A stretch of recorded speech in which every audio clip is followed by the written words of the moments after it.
Hello guys, welcome back to the channel. In today's video, I'm going to show you how you can remove watermark from your video or photo for free.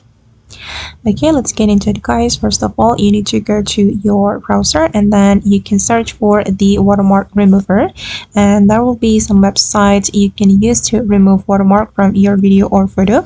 But here I recommend you to select this one, online video cutter, and after you have searched for this website, you can open it. Then here you can upload your video or photo to this website, and for example I'm going to remove watermark from my video.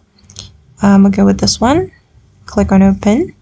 Okay, and we can select one or more areas we want to remove from our video. I'm going to select the watermark area just like this. Oops. All right, and you can click on apply. And now the watermark has been removed from my video. And if you want to remove the watermark from your photo, you just need to upload your photo to this website. Then you can do the same step I have told you. Alright guys, then that's all the way to remove watermark from a video or photo for free. I hope this tutorial will be useful for you. Thank you so much for watching, and if you found this tutorial useful, don't forget to like, comment, share, and also subscribe to this channel. Bye!